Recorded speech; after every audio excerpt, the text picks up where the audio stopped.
Hey guys, welcome to chessrules.com. Today in this next live video, I'm gonna share a game played between Aronian and Boris gelfand in Fide candidates 2013. Here, Aronian is white and gelfand is black. Knight f3, c5, c4, knight c6, knight c3, g6. This was standard English opening. The move g6 is played very regularly recent times. We have been seeing many games on playing g6. The idea behind g6 is to play more like bishop g7 and try to keep a bishop in the long diagonal, a very active diagonal. So e3, a good way to shut down this bishop by playing d4, knight f6, d4, cd4, ed4, d5. So here now black is left with the isolated pawn on d5. As we look closely in this position, this variation comes from mostly from Caro-Kann variation. So after d5, c into d5, knight into d5, and queen b3. The reason why queen b3 is played is to let us see the game and I will analyze this later. Knight into c3. Now comes the move bishop c4. Now the reason why queen b3 is played is to play bishop c4. In this position, if you capture b into c3, white really don't have any advantage, because now black can simply play bishop g7 and castles. So now after bishop c4, now if he played bishop g7, he can simply take bishop into f7. So if he plays move like knight e4 here, let us see, he can simply take bishop f7, king e7, queen check, and queen into knight. So there is no way that knight can be escaped, so he can later convert this into so bishop c4.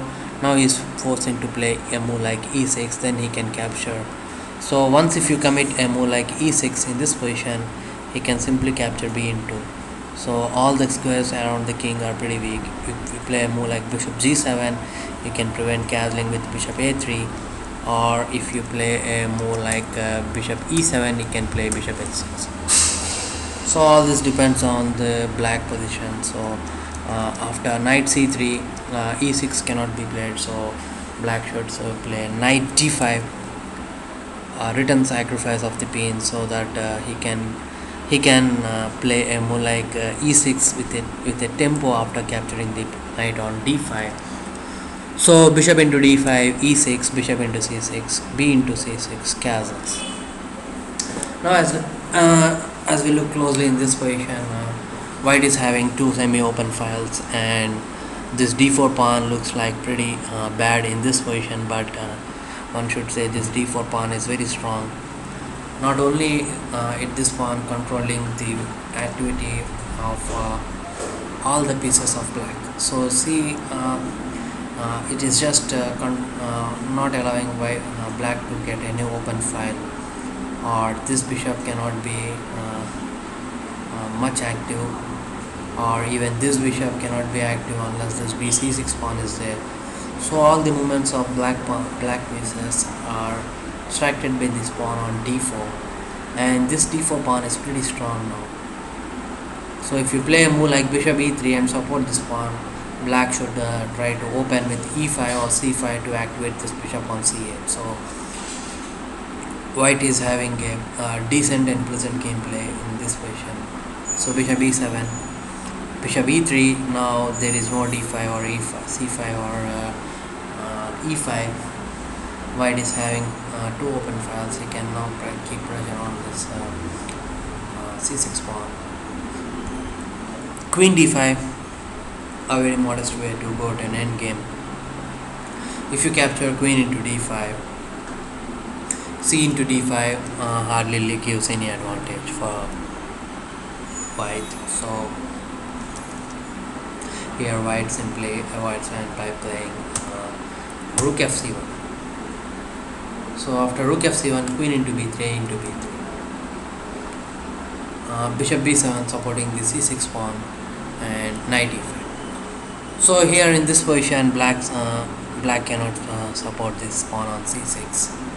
Even black is not ready to support this pawn on c6, because after capturing the pawn on c6, white really don't have any post pawns, or he can sit his bishop on b7 to d5, and that will give ample gameplay for black. So now white just played to knight e5 not to capture the pawn on c6. Is just trying to limit the counter chances of black.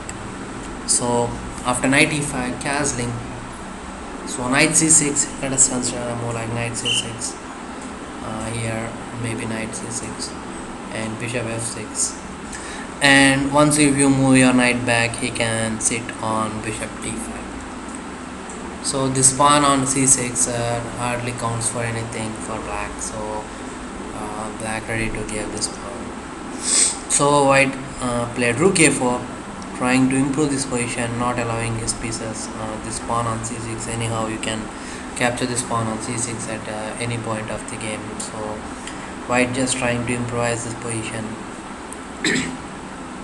Rook a4, rook d8, knight c4, bishop f6, attacking the d4 pawn, knight a5, supporting this d4 pawn and attacking this b7, rook d7, supporting b7, rook b4, bishop a6. Now he can capture the c6 pawn, knight into c6, rook b7.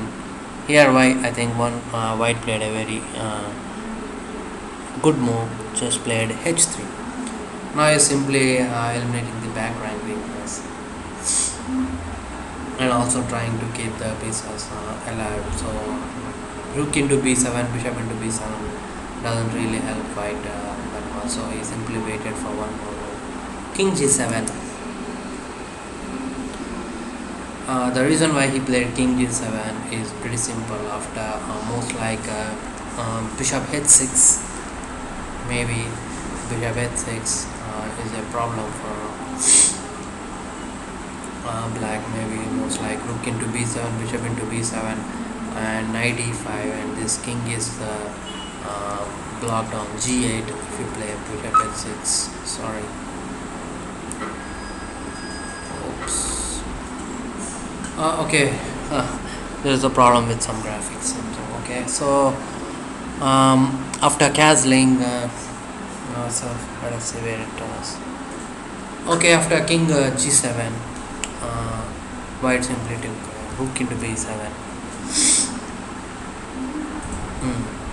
So after rook into b7, bishop into b7, knight e4. So if black simply wants to play for a draw, he can try to capture bishop into e5, but I'm not sure that the position will hardly become any draw. So after bishop into e5, there is some problem with dark squares on the bishop. So he can play more like bishop g5 to f6 or even f6, so rook c7. So this position will be a plus equal, and white can still try, even though he's having an opposite color bishop. White can still try for a win in this position. So he really don't want to allow this position.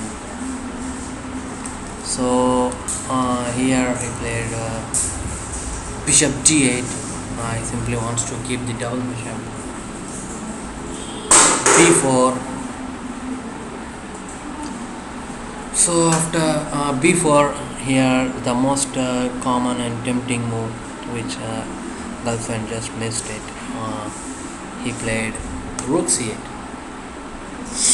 Just try to pause this position for a few minutes after rook c8 and try to find a good move for white so that he can get a clear advantage in this position.